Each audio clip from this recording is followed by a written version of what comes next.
Our next speaker is the Cook County Board President. She was elected 3 years ago. Prior to that, she served as the alderman of the 4th Ward and has been a dedicated community leader and public servant for over 2 decades. Our next speaker earned her bachelor's and master's degree from the University of Chicago. She is married, has 2 children, and 3 fabulous grandchildren. Ladies and gentlemen, Cook County Board President Toni Preckwinkle. Madam President.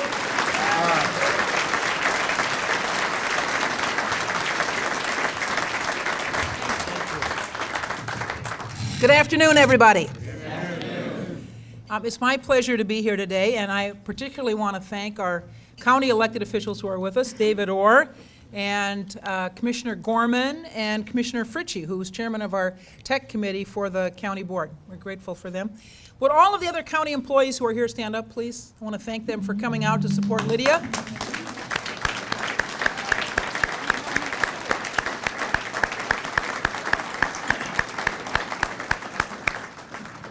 For obvious reasons, I didn't try to identify them all. We want you to be out of here on time. I'm very grateful to Lydia Murray. She has served for the last year. I'm sure it seems like a lifetime for her. For the last year is our Chief Technology Officer, and I'm very grateful for her good work. Her budget is $30 million a year, but I think we also have budgeted $40 million for information technology improvements over the next year as well. She has a bachelor's degree in urban studies and political science from the College of Worcester, a master's degree from the School of Public and Environmental Affairs at Indiana University. She and her husband Tom, who's with us today, have 2 sons, Colin and Jack. I am very grateful to her for her good work over the last year. You know, as president of the county, the way this works is you get the credit for the good things that happen. But I've been blessed because a lot of good people have been willing to come to county government in the last 3 years and help us on this path toward reform. And Lydia is surely one of those. Please welcome her warmly. Lydia Murray.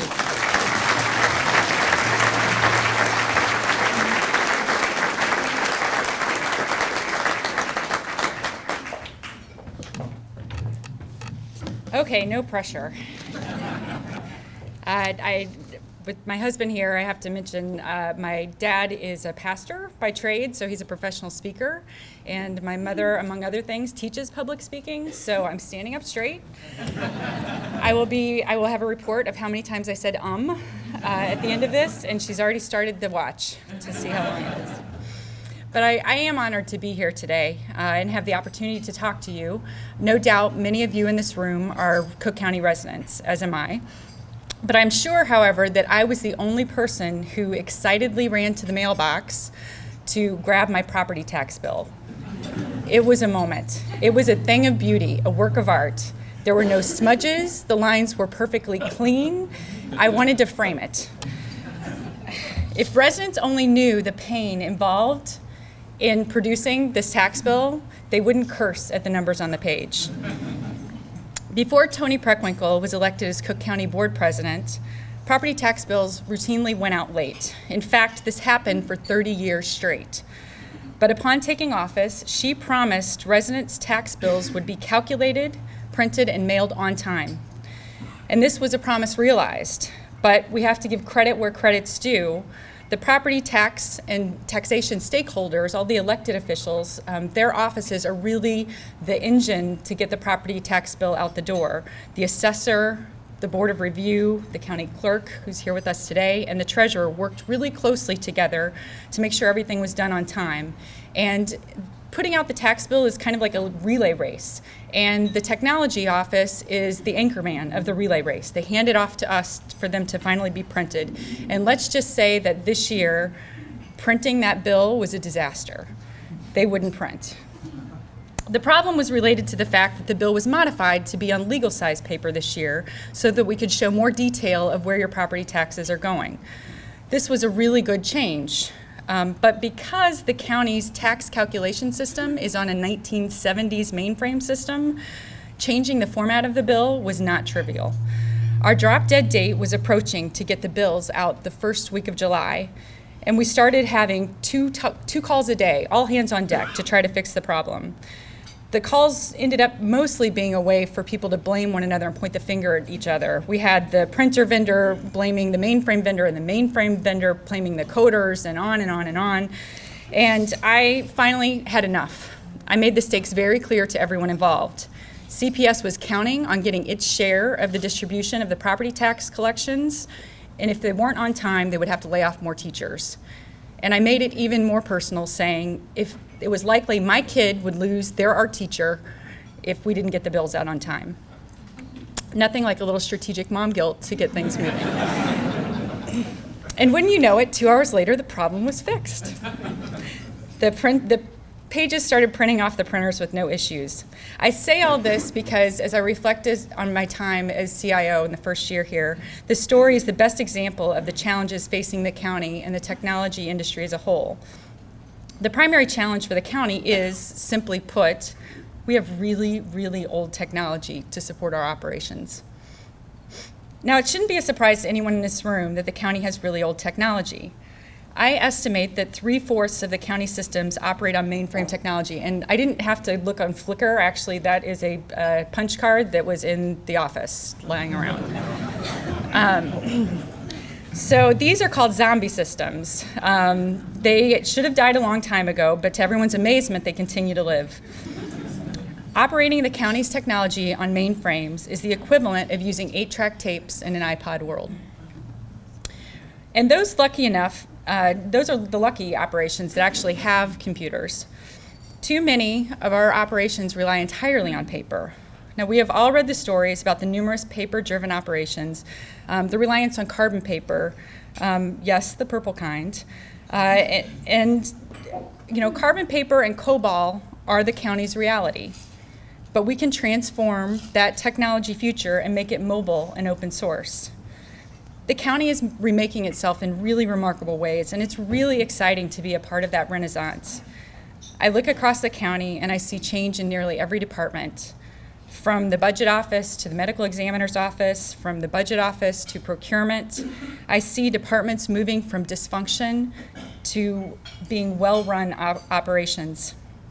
We are moving towards organizations that are more efficient and effective, soon to become world-class organizations. We can agree that upgrading the county's technology is a critical part of supporting that transformation. We can now leapfrog into new technology. Now, I have to give credit for this to Dan O'Neill, who's co-chair of the Media Council. This is the best, it's his picture. It's the best frog picture on the web. So we can now, right, you took that. We can now leapfrog into new technology that didn't exist 10 or even 5 years ago. We can move straight to the cloud, skipping a generation of managing data centers. Let me give you another example. The county has an RFP out to rebuild its website. It's been well over a decade since we've made a significant investment in that site. Because we know users are accessing websites through their smartphones, tablets, and other mobile devices, we can now build this website with a mobile-first mindset that will also work on PCs. Had we invested in our website 5 years ago, we'd probably be spending money again now retrofitting that website, making it functional on mobile devices. So I want to take the county from oil lamps to LED lighting. Transformation starts with leadership. I am fortunate to work for President Preckwinkle, who sets a vision for financial responsibility, transparency and accountability, improved services, and innovative leadership. Although the president claims to be a technology Luddite, she understands the importance of investing in technology improvements at the county. This understanding is evidenced by her investment of $40 million dedicated to technology in the 2014 capital budget. I am also fortunate of being able to work with commissioners who support the president and approved that budget recommendation unanimously just a few weeks ago. And Commissioner Fritchie, who is chair of the Technology Committee, and Commissioner Gorman, who's vice chair, are here with us today. I am grateful for your support of the technology efforts going on at the county. So leapfrogging technology requires a really strong team. And I've been fortunate to attract people from both the private sector and public sector to be part of my senior team. Most of them are here today in the senior team, and I would like them to stand. You have to stand again. I know you stood once. for us to acknowledge them.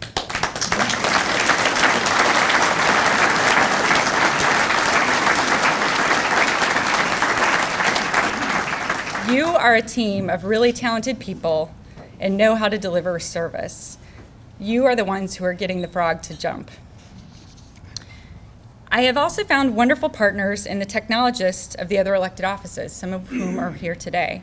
The CIOs from the criminal justice offices, such as sheriff, clerk of the court, state's attorney, and chief judge, and the property tax offices, treasurer, assessor, county clerk, board of review. I think we've worked really well together.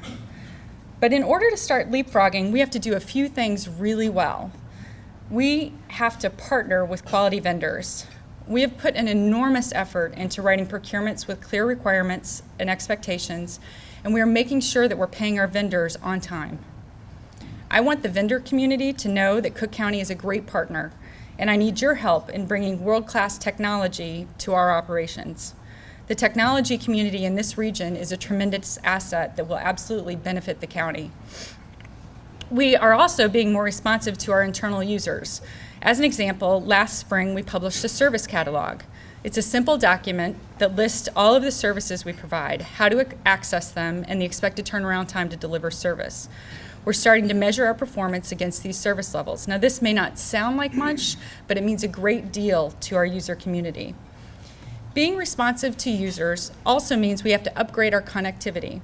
The number one complaint that I heard from users when I took this job was that how slow the county's connections to the internet was. We've invested heavily in the network in 2013. We nearly tripled our capacity to the internet and connected Schroeder Hospital to high-speed fiber. By February, we will have the main court and jail operations connected to broadband fiber. And even more dedicated dollars will go towards even more broadband network connectivity in 2014, including a partnership with the South Suburban Mayors and Managers Association to get fiber to Oak Forest Clinic and to Markham Courthouse, along with an agreement with Gigabit Square to get broadband connections to Providence Hospital. For all of these fiber efforts, I want to publicly thank the Chicago Transit Authority for allowing us to use their existing excess fiber to connect our facilities. With funding in place and expectations high, we have to get really good at putting in new applications on new platforms. In order to tackle replacing big systems, we have worked to build our skills around project management. We have become a lot more disciplined in executing and delivering on IT projects. In the past, the county completely outsourced this responsibility to its vendors. If lucky, we got a good project manager from a vendor and the project went pretty well. If we were unlucky, it would lead to either a project not meeting expectations, being delivered late, or with an expensive final price tag. Even with the best vendor project manager, you never know whether their primary concern is looking out for the best interests of the county or their company. So now at the county, the Bureau of Technology Projects will be managed and delivered by a county project manager. We have more control over project progression and delivery. We have made standard templates, conducted training, and have standard reporting on the health of our projects. Currently, we have 7 trained project managers on board, and we're adding 4 more as we have over 100 projects currently in our pipeline or from initiation to launch. Technology projects, in my view, are mislabeled. They should really be called change management projects. This is really what we're doing. We're setting an objective to change a process or an interaction with residents so it can be better than it was previously. We are in the business of change, and the projects are catalysts for change in our organization. Technology projects often fail not because the technology doesn't work, but because the users won't accept the new system or they try to replicate their paper dysfunction inside a new system. The best example of this new approach to county technology projects is the new IT system being implemented in the medical examiner's office. Dr. Steven Sina, the county's medical examiner, has been a model client who understands what is needed as an executive leader. The procurement was focused on process reengineering and change management instead of solely on the technical change of the new IT system. In the medical examiner's office, all of the employees have received training on process mapping and have been involved in reengineering efforts. Every unit, from toxicology to pathology to forensics, has designed its new process. And the process maps are all over the walls in the office, getting county employees to accept the elimination of paper forms. They're mourning their paper. Get it? All right. This kind of change takes more than a 2-week training right before you go live with the new system. In addition to replacing end-of-life systems, the county has to get much better at sharing data internally and externally. Internally, the president has been vocal about her commitment to improving the operation of our public safety system. The county has begun an effort to share criminal justice data in a much better way. There are at least 36 point-to-point interfaces among the various criminal justice systems at the county that are really difficult to maintain. We are leapfrogging to service-oriented architecture and creating a data bus to better share information among all the agencies. You don't have to be a technology expert to see that this is a superior way to share data within the county. To accelerate the county's ability to open up data externally for public access and use, I'm proposing that the county eliminate fees associated with data coming from our Geographic Information Systems, or GIS. The county has a tremendous deal of GIS data, such as flyover pictures of county land, oblique images, and shapefiles, among others. Tomorrow, the county board will consider a change to a county ordinance that will abolish all GIS fees associated with that data. I also plan to ask the county board to enter into an agreement with the Smart Chicago Collaborative to expand the county's ability to sort, clean, and link data to the county's website. I support open data for a few reasons. First, open data is the best form of transparency. If you release all the data you can and have lots of eyes looking at the information, you're more likely to find connections and issues that people in government alone wouldn't find. Second, the public already paid for the data once with their tax dollars. As long as there are not privacy issues associated with releasing the data, why not make it accessible for everyone to download and use to create positive value for the community? People and organizations can remake themselves. What you were known for in the past does not have to define you going forward. My favorite story of transforming a legacy is celebrated around the world next Tuesday, December 12th. On this day, the Nobel Prizes are given out to those who have achieved greatness in science and literature and peace. It's always on December 10th because it's the anniversary of Alfred Nobel's death. Nobel decided to create the prizes after he read his obituary in the French newspapers in 1888, which actually mistook his brother's death as his. As the inventor of dynamite, the obituary headline read, "The Merchant of Death is dead," and then continued, "Dr. Alfred Nobel, who became rich by finding ways to kill people faster than ever before, died yesterday." Now, I'm not claiming that the county will be up for a Nobel Prize anytime soon, but I do have to bring a little history into the speech for my boss, who's a history teacher. But the point of Nobel's legacy is that it has been transformed. No one thinks of him as a merchant of death. The county's legacy is being transformed as well. From a place pitied for drowning in paper and scorned for organizational dysfunction to a model for how governments should best serve their residents. I believe in the possibility and the potential of technology to bring positive transformation. Technology at its best makes it possible for people to live more conveniently. We take a process or a system or an activity and work to make it better, run better, engage better, operate better than how we left it. On the property tax bill story I started with, it also illustrates a challenge to the entire technology industry. Of the 40 or so people on the call working on the tax bill issue, I was the only woman. That's a problem. There are too few women choosing careers in technology. When half the population self-selects out of a career, it's not good for the industry. December 10th is a significant date for another reason. It is also the birthday of Ada Lovelace. Ada who, you're thinking? I have another historical reference for you. Ada Lovelace was born in 1815, the only legitimate daughter of romantic poet Lord Byron.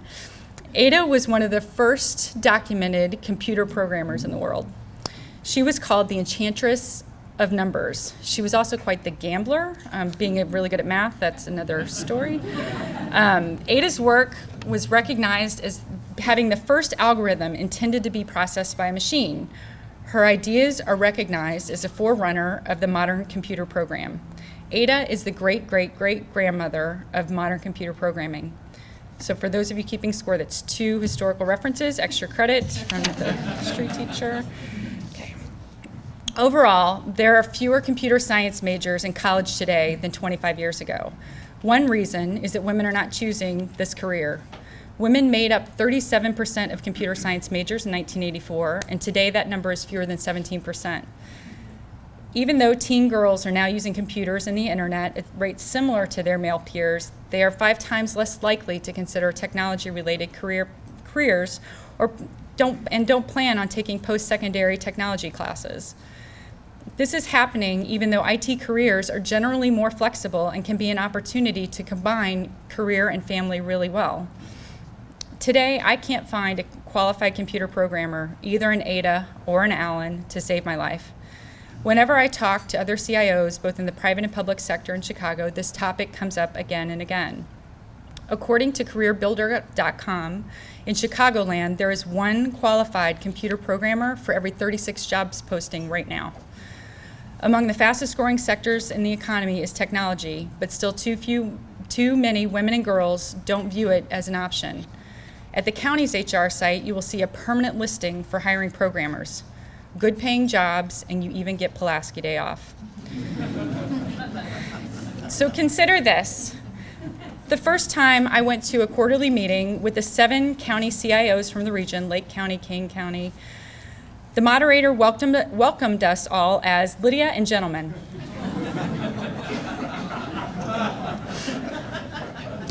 But this issue is not about me being the only woman in the room. I'm tough, I can handle it. The bigger issue is that the lack of interest of women going into the industry is bad for our regional economy. We need to engage 100% of the possible human capital in the tech industry. So what can we do? Well, we can start by reaching out to the next generation. This morning, I had the opportunity to talk to a group of middle school girls at Newberry Math and Science Academy in Chicago, and I can tell you that the perception of a person who works with computers as a nerdy boy, toiling away in a cubicle drinking Mountain Dew is alive and well. I love Mountain Dew. So you better believe I will be visiting a lot more classrooms during my tenure to try to chip away at those notions. However gloomy the statistics may be, the good news is that there are a lot of groups in the region focused on increasing the number of women in technology careers, such as ARA, Girls That Code, and others. I'm privileged to have a partner at the City of Chicago, Brenna Berman, who's the CIO, and we both have experienced the lack of women in the technology industry. So Brenna and I are committed to hosting a Women in Technology Summit this spring, where we can bring together all of the groups focused on this issue, along with the workforce development community and academia, to try to advance women's careers in technology. It is important that women are involved in designing the IT products and services that are becoming dominant in shaping our lives. So I take my lead from my boss, Tony Preckwinkle, that our primary job is to provide quality services as effectively and efficiently as possible. But that's not our only job. It's also about ensuring a government as diverse as the county it serves. It's also about effectively reaching out and communicating to today's workforce. And it's also about doing our part to inspire the next generation. I believe in the power of technology and that it can and will change the narrative and the legacy at Cook County.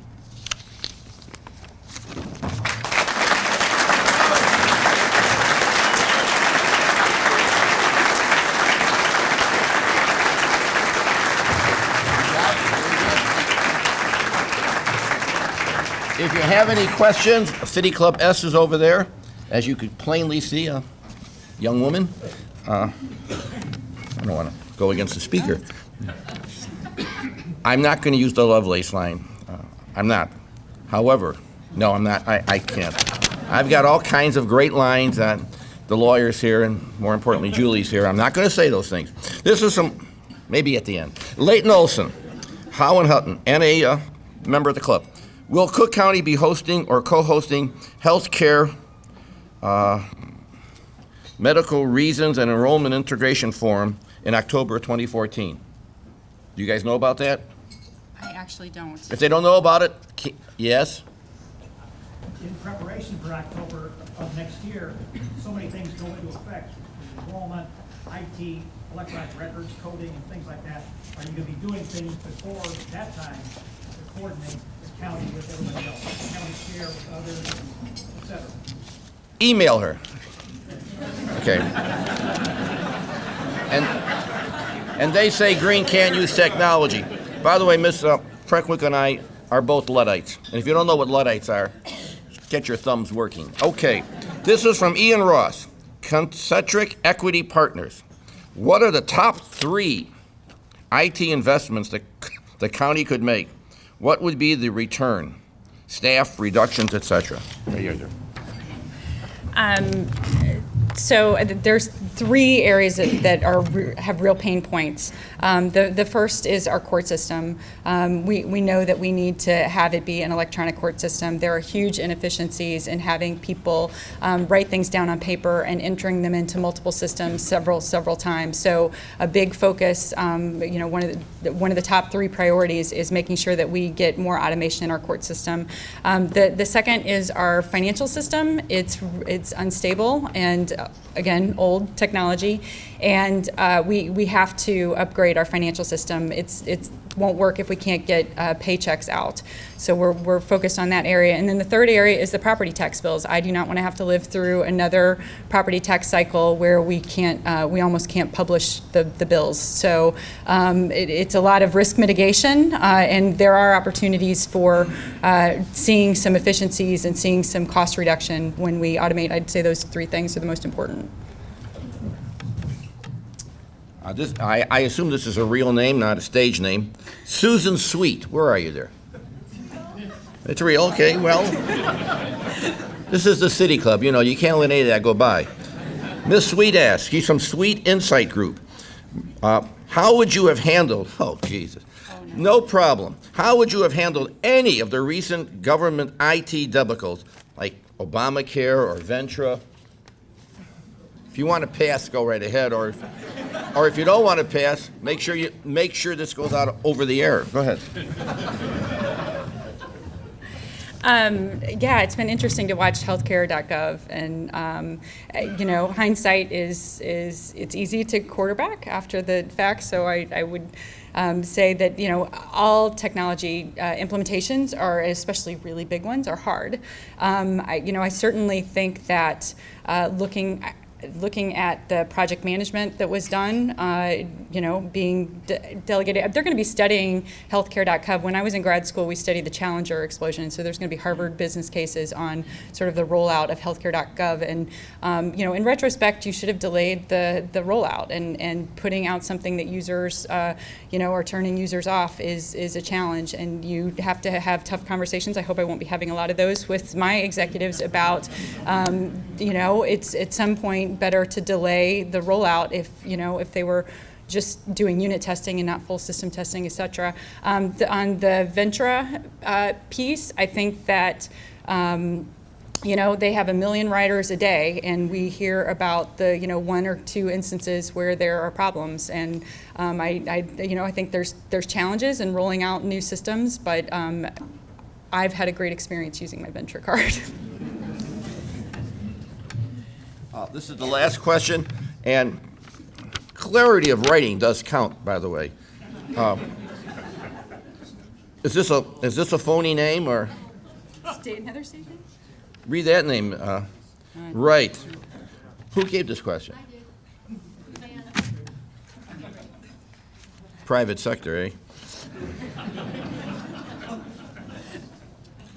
Suzanne, lots of talk about the state coming. Every one of these is a. Lots of talk about the state coming up with a streamlined program for the poor, health, food, housing, so they have less possible contact? Less possible points that they have to go to. You got the question. If you don't, just make up an answer.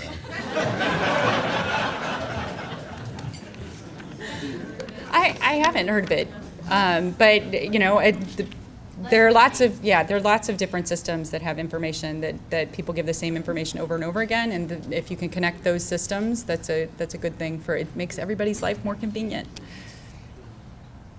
Good answer. Okay. How about a big round of applause? We got some gifts.